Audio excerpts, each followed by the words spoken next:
जी अस्सलाम वालेकुम स्टूडेंट्स। आपके चैप्टर 15 के नेक्स्ट टॉपिक के साथ आपका न्यू लेक्चर स्टार्ट करते हैं आज का। जो आपका नेक्स्ट टॉपिक है वो मैंने पहले ही टॉपिक का नेम लिखा हुआ है, लेंसेज लॉ।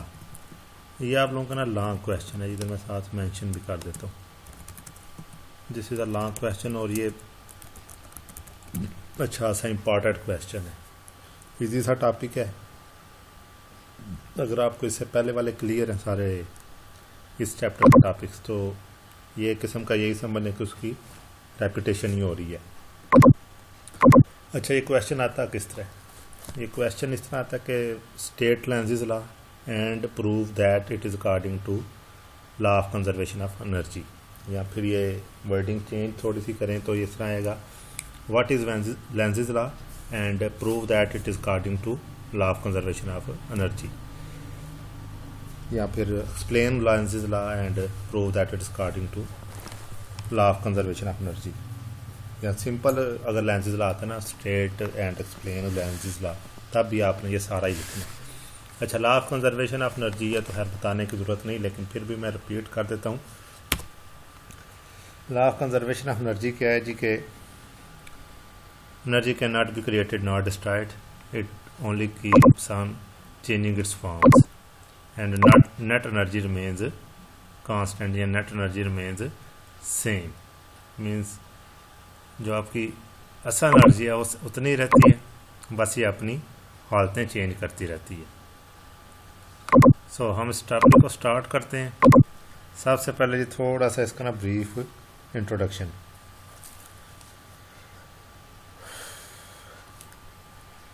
पहले वो लिख देना है जो हमने लास्ट टॉपिक में पढ़ा था।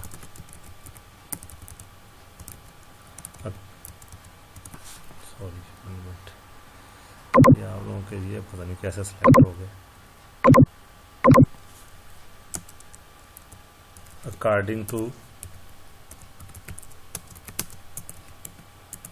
फैराडेज लॉ, मीन्स फैराडे के कानून के मुताबिक जो हमने लास्ट टॉपिक पढ़ा उसका हमें क्या आया था जी?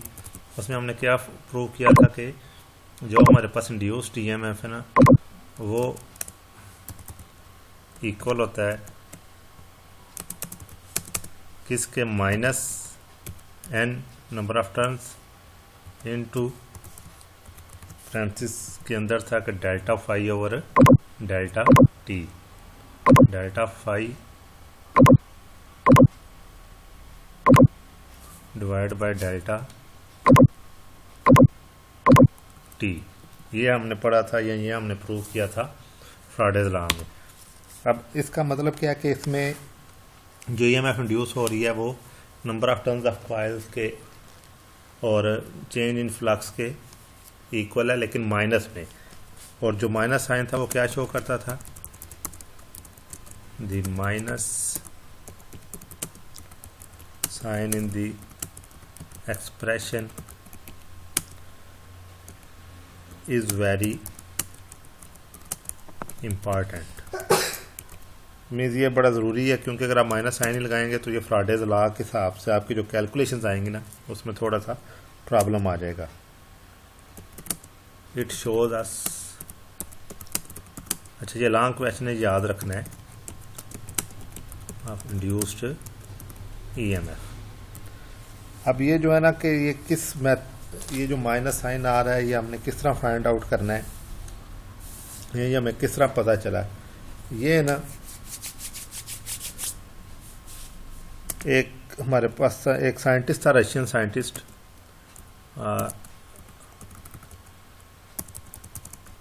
इसको थोड़ा टैलिक कर लें कि ज़रा इम्पॉर्टेंट है। Russian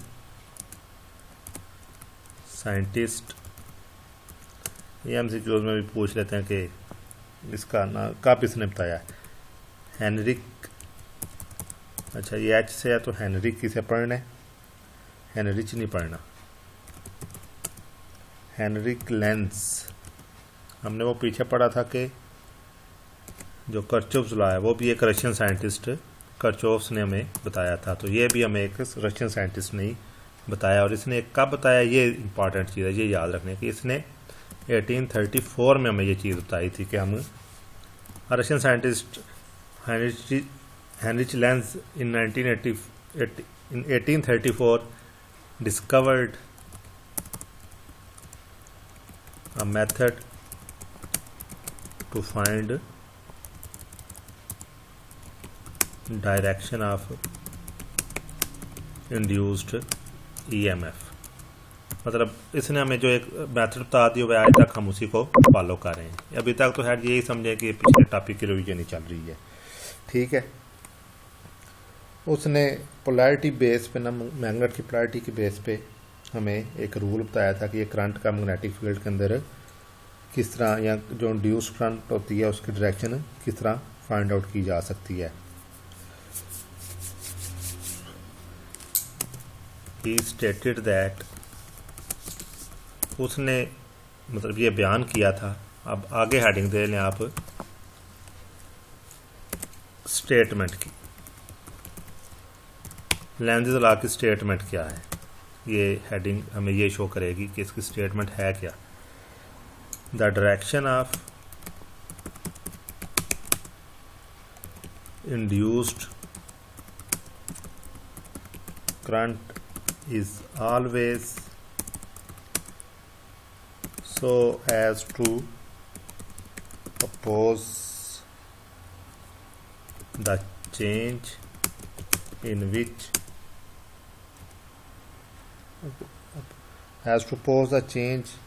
causes the current। इन नहीं आएगा, oppose the change which causes the current। ये है जब से ये टॉपिक स्टार्ट हुआ है, बल्कि जब से ये लास्ट चैप्टर स्टार्ट हुआ है, तब से ये बात हम डिस्कस कर रहे हैं कि जब भी EMF इंड्यूस होगा मोटर के अंदर या जनरेटर के अंदर, तो जो इंड्यूस EMF की डायरेक्शन है ना, वो जो सोर्स है ना उसको अपोज करती है। और ये किस तरह हमें पता चला ये अपोज करती है, ये मेथड हमें हेनरिक लेंज ने 1834 में बताया था। और उसका मेथड क्या है वो अब हम डिटेल से डिस्कस कर लेते हैं। आगे हम हेडिंग देंगे जी, direction of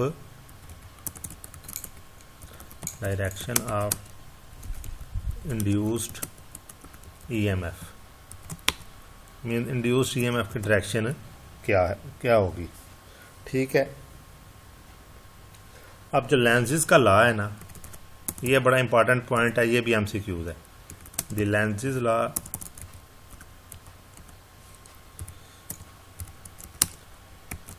refers to induced currents. Mean ये इंड्यूस्ड करंट को बताता है, जबकि ये इंड्यूस्ड EMF को नहीं बताता, and not to induced EMF। अच्छा, ये पॉइंट समझ लीजिए, इस पॉइंट का मतलब क्या है कि ये इंड्यूस्ड करंट को क्यों बताता है या इंड्यूस्ड EMF को क्यों नहीं बताता। एक ही क्वेश्चन है, जो सा मर्जी रेफरेंस रख लें इसमें से। EMF, अच्छा जी, अब ये क्यों नहीं बताता जी, इसका मतलब ये है कि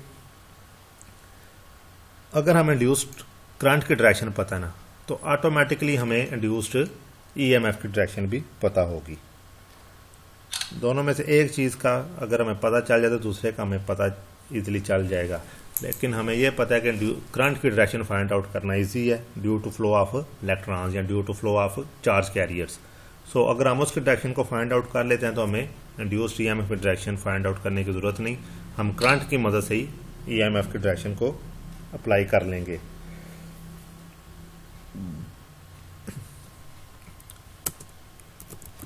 अच्छा, इसका मतलब ये है, this means that we can apply it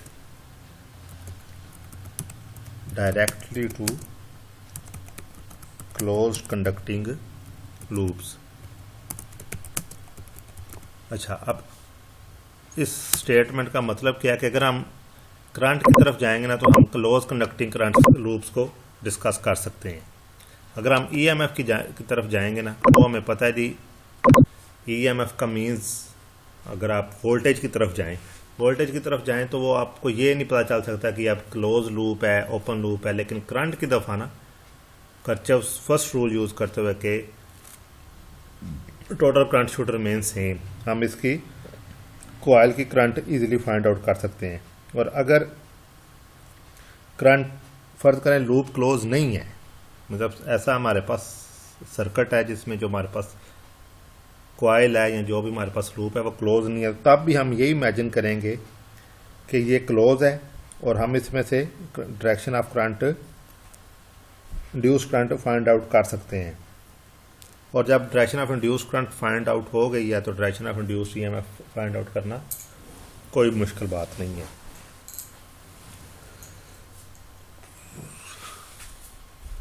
So by finding the direction of induced current, direction of induced EMF can be found, means एक चीज़ को पता करके हम दूसरी चीज़ को फाइंड आउट कर सकते हैं। ये यहाँ तक तो है जी लेंज़ेज़ लॉ की स्टेटमेंट, और उसके साथ साथ लेंज़ेज़ लॉ का में जो करंट की डायरेक्शन है वो किस तरह फाइंड आउट करनी है हमने। अब आगे आ जाएं जी इसकी एक्सप्लेनेशन पे। इसकी एक्सप्लेनेशन क्या है? एक्सप्लेनेशन, अच्छा जी, अब इसको एक्सप्लेन करने के लिए हमारे पास ना, मतलब हमने एक अज्यूम करना है कि हमारे पास एक कॉइल है जो कि एक गलवानोमीटर के साथ अटैच, और एक हमारे पास मैग्नेट बार है। ठीक, हम उस मैग्नेट बार को उस कॉइल के करीब लेके आएंगे, दूर लेके जाएंगे, तो हमें पता चलेगा कि जो करंट की डायरेक्शन है या जो गलवानोमीटर में नीडल की डायरेक्शन है वो किस तरफ मूव करती है।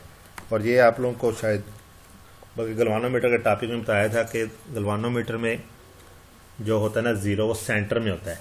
अगर करंट आ रही है ना पॉजिटिव तो दैट्स मीन वो एक तरफ झुकेगा, और अगर करंट आ रही है ना नेगेटिव तो वो उसकी नीडल दूसरी तरफ झुकेगी। सो हम इसकी एक्सप्लेनेशन को अब स्टार्ट करते हैं। अच्छा, इसकी एक्सप्लेनेशन में एक डायग्राम है, वो चले मैं थोड़ा सा पहले एक्सप्लेन करता हूँ, फिर मैं आपको डायग्राम भी वो आपने साथ ड्रा करनी है लाजमी।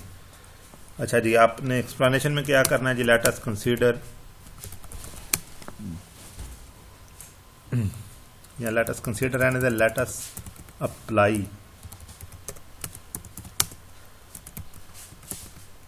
Lenz law to bar magnet and a coil conducting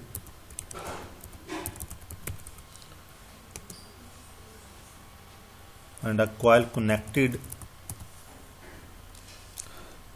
and a coil connected with galvanometer। ठीक है जी, हमारे पास ऐसा सेटअप है, वो मैं नीचे डायग्राम भी ड्रा कर देता हूँ कि हमारे पास एक मैग्नेट है, बार मैग्नेट, वो जिसमें एक नॉर्थ पोल साउथ पोल बना होता है, छोटी सी पतली सी मैग्नेट होती है, और वो एक गलवानो, उसके आगे एक कॉइल रखी हुई है, और वो कॉइल कनेक्टेड है विद गलवानोमीटर। एंड ऑब्वियसली जो गलवानोमीटर है ना,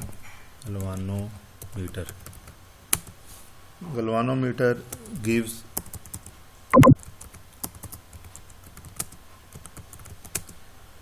zero deflection as long as the bar magnet is at rest, means जब तक मैग्नेट रुका हुआ है ना तब तक आपकी रीडिंग ज़ीरो है। ठीक हो गया, ये तो अंडरस्टूड सी बात है। अगर बार रुका हुआ है तो फ्लक्स या वो जो मैग्नेटिक लाइंस हैं वो कॉइल को कट नहीं कर रही, उसको आप आगे पीछे मूव करेंगे तो वो उसको कट करेंगी। जब उसको कट करेंगे तो तब उस कॉइल के अंदर करंट इंड्यूस होगी। अब हमने क्या करना है जी, अब हमने उस मैग्नेट को मूव करना है। नाउ लेट अस मूव, ये एक डायग्राम भी मैं नीचे ड्रा करता हूँ, उससे आपको ज़्यादा क्लियर हो जाएगा। Now let us move the magnet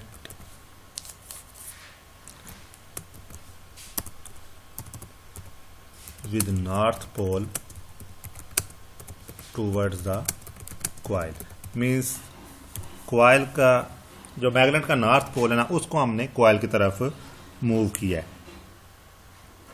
so जो कॉयल के अंदर ना कॉयल के अंदर ना करंट इंड्यूस होगी, तो उसको हम लिख लेंगे the current induced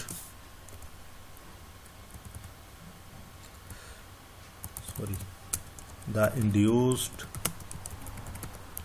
current is produced in the coil which produces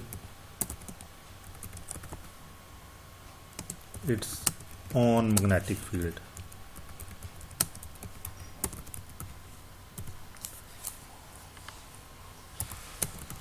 As shown in figure. अच्छा, अब इस लाइन को समझ लें कि जब हम इसको इसके करीब लेके जाएंगे ना, ठीक हो गया, तो इसके अंदर एक मैग्नेटिक फील्ड प्रोड्यूस होगा। The induce current is produce in the coil which produces its own magnetic field. अब मैं आपको इसके साथ इसकी तस्वीर बना देता हूँ। हम पिक्चर सेव की हुई है हमने इधर। इस डायग्राम को समझ लें, ऑलमोस्ट आपको टॉपिक क्लियर हो जाएगा, क्योंकि ये समझने वाला ही है, इसमें थ्योरी वो इतनी खास नहीं है। अगर आपको ये पॉइंट्स क्लियर हैं तो फिर आप इसको अपनी वर्डिंग में भी लिख सकते हैं।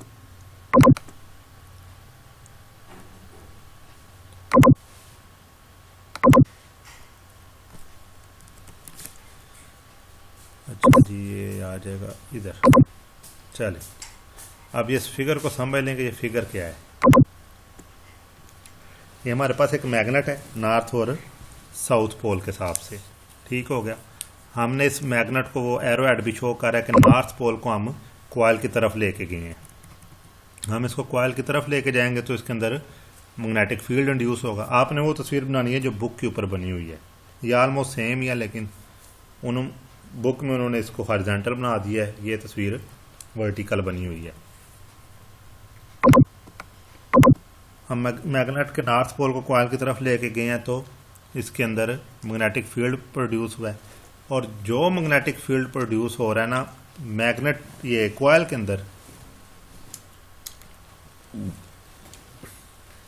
वो देखने उसकी डायरेक्शन है ऊपर की तरफ, क्योंकि वो कॉइल का इंड्यूस्ड या कॉइल का पैदा करदा मैग्नेटिक फील्ड है, और जो मूव कर रहा है ना मैग्नेट की वजह से वो मैग्नेटिक फील्ड जा रहा है नीचे की तरफ से। दैट्स वाई, ये यहाँ से समझ लें, इस वजह से जो होता है ना आपके पास इंड्यूस करंट होती है, उसकी डायरेक्शन उल्ट होती है, क्योंकि जो मोशन ऑफ मैग्नेट की वजह से बन रहा है मैग्नेटिक फील्ड वो और है, उसकी डायरेक्शन और तरफ है, और जो मैग्नेटिक फील्ड बन रहा है ना कॉइल के अंदर, उसकी डायरेक्शन वो जो पहले हमारे पास मैग्नेट का है उसके रिवर्स आती है। अब अगर हम इसको वापस खींचे इस मैग्नेट को, if we push the magnet to produce induce current, this current will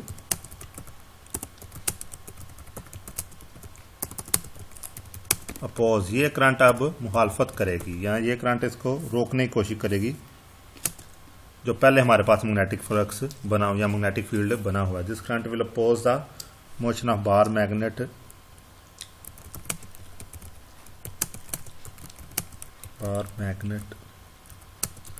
by creating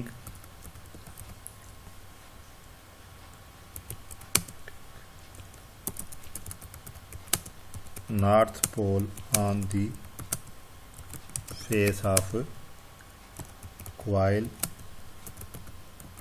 towards the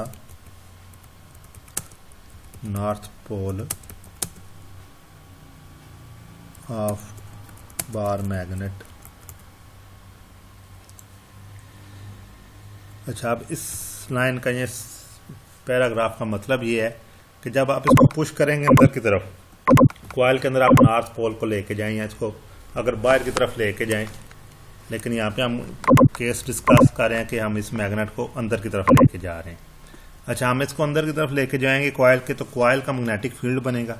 चूँकि ये मैग्नेटिक फील्ड बन रहा है नॉर्थ पोल के अंदर आने की वजह से, तो जो कॉइल का सरफेस या कॉइल के अंदर जो मैग्नेटिक फील्ड बनेगा ना, वो भी नॉर्थ पोल ही बनाएगा। और हमें पता है कि नॉर्थ टू नॉर्थ अपोजिशन होती है, तो ये इसको अपोज करेगा। जो बार मैग्नेट नीचे की तरफ या इस कॉइल के अंदर की तरफ आ रही है ना, ये इसको अपोज करेगा या अपोज करने की कोशिश करेगा। एंड सेम प्रोसेस होगा वो वाला कि on the other hand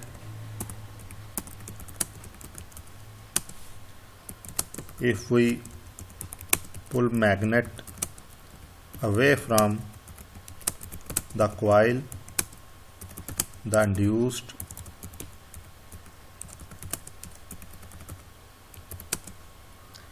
current will oppose the pull by creating south pole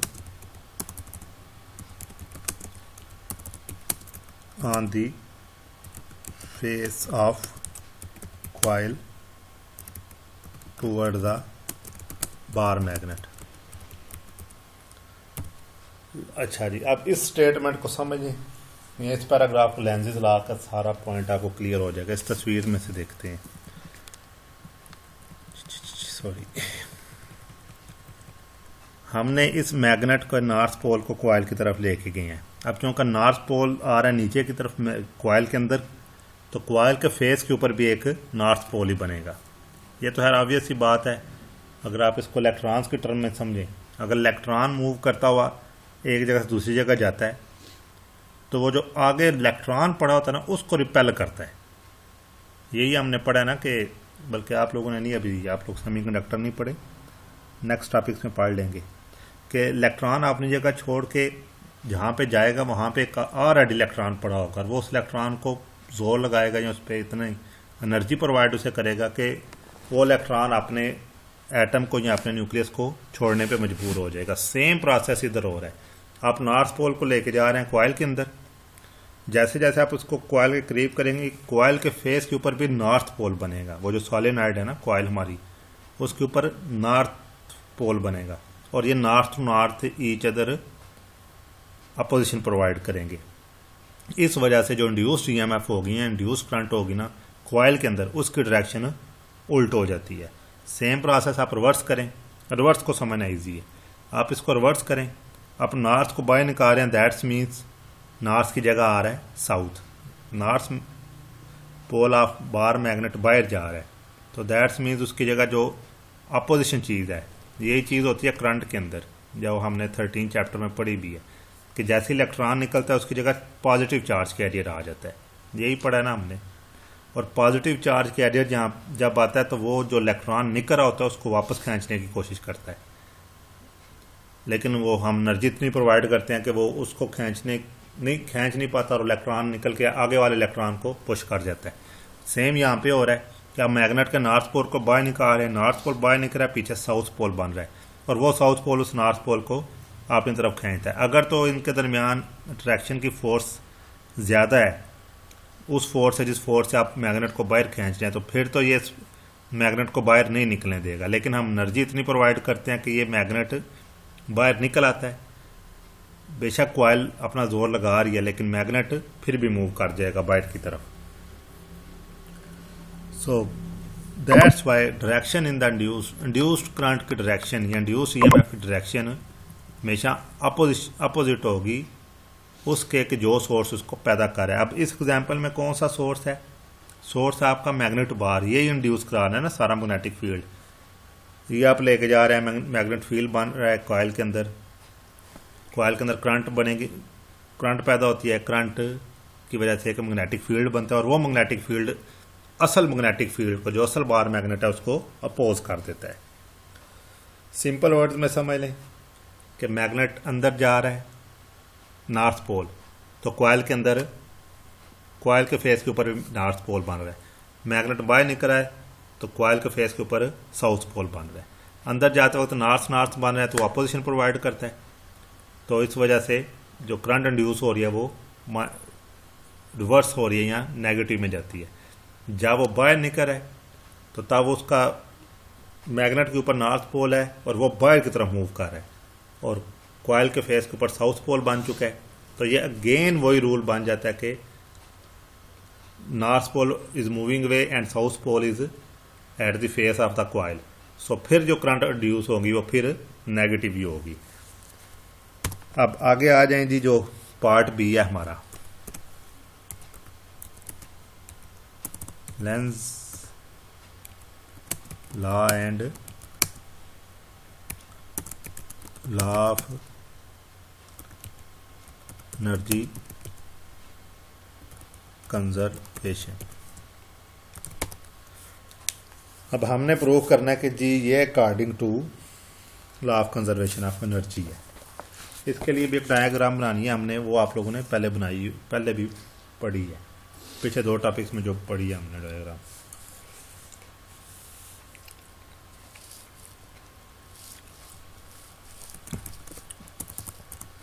अच्छा जी, Lenz law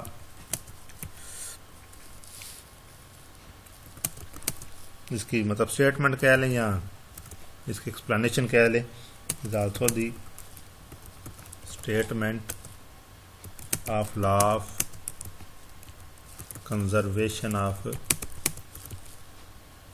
energy and can be very easily applied on it and very easily applied to circuits in which induced current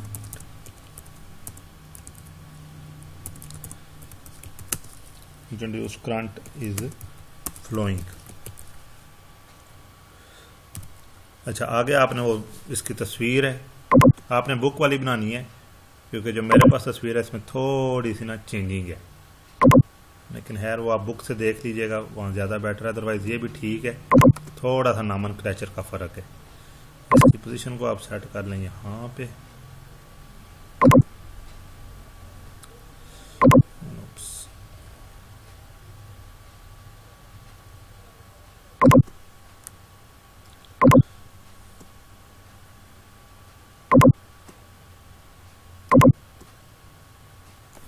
अच्छा जी, अब ये हमारे पास एक bar magnet है, ये conductor है, ठीक है। इसको हम मूव कर रहे हैं, डायरेक्शन हमारी इनटू द पेपर है, मैग्नेटिक फील्ड की करंट की डायरेक्शन भी गिवन है, ठीक है। चलिए, इसमें करंट की डायरेक्शन नहीं है, इसमें गलवानोमीटर लगा हुआ है, तो वो करंट की डायरेक्शन भी आपने जो बुक के ऊपर तस्वीर बनी हुई है वो मुझे मिली नहीं, तो इस वजह से ये वाली मैंने इधर लिख दी है।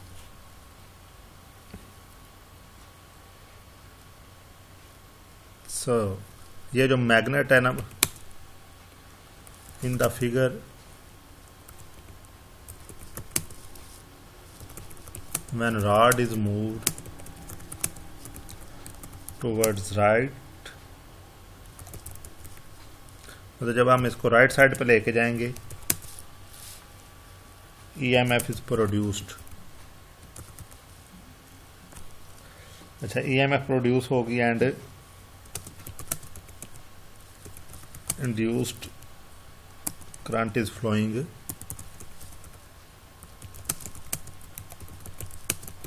in anti-clockwise direction।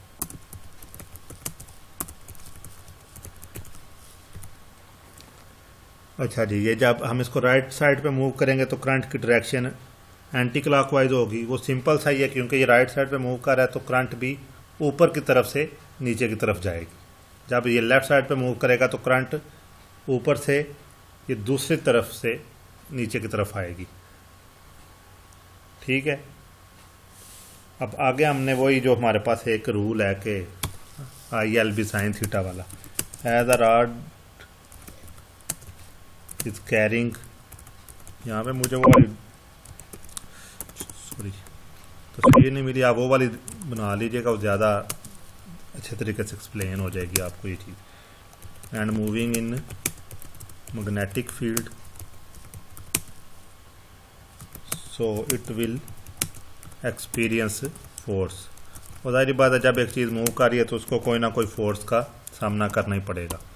तो फोर्स किसके इक्वल है, वो फोर्स इक्वल है एफ, और नीचे मैग्नेटिक फील्ड के लिए बी यूज़ होता है लेकिन यहाँ पे इन्होंने एम यूज़ किया हुआ है, ठीक है। F M is equal to I L B, आगे साइन थीटा, साइन थीटा, और चूँकि ये यहाँ पे theta is equal to 90 degree है, so F M is equal to I L B हो जाएगा।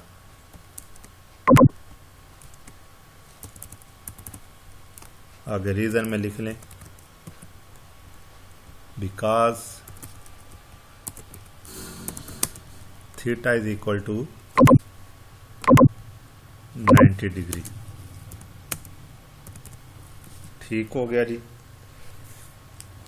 आगे वो राइट हैंड रूल आप लोगों ने लगाना है कि राइट हैंड रूल के तहत अगर एफ और वी की डायरेक्शन एक तरफ है, ठीक है, तो आपके पास जो इंड्यूस करंट है वो एंटी क्लॉकवाइज आएगी, अगर दूसरी तरफ जाएगी तो ये करंट आपकी क्लॉकवाइज हो जाएगी। नीचे आप जस्ट इस लाइन के बाद इसका रिजल्ट लिख दें इस टॉपिक का,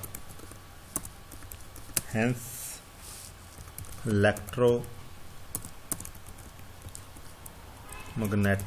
induction is according to law of conservation of energy।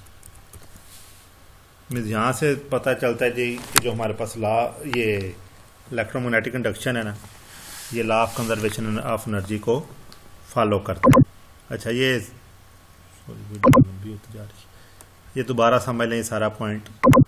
ये तस्वीर जो बुक के ऊपर बनी हुई है वो वाले ड्रा कीजिएगा, उसमें ये जहाँ पे वी है ना, यहाँ पे आपके पास एफ एम है और जो दूसरी साइड है वो उस साइड पे वी है। तस्वीर आप बुक से देख लीजिएगा। अब इन्होंने बताया ये हुआ कि जब रॉड मूव करेगा ना राइट साइड की तरफ तो जो उसके ऊपर मैग्नेटिक फील्ड है ना वो उसको वापस की तरफ खींचेगा, जिसकी वजह से रॉड एक अपोजिशन फोर्स को फील करेगा। वो हमने F is equal to I L भी कर दिया, लेकिन आगे वो राइट आगे आप लोग लिख लीजिएगा कि by using right hand rule, वो सारा राइट हैंड रूल की वजह से इसकी मोशन हो जाएगी। इस मोशन को हम फाइंड आउट, मोशन को जब हम देखेंगे तो जो टोटल एनर्जी है ना इस सेटअप के अंदर वो कंजर्व रहेगी। अब आगे एक चीज़ का ध्यान रखना कि जो लेंसेज ला है वो एक किसी चीज़ से हमें स्टॉप भी करता है।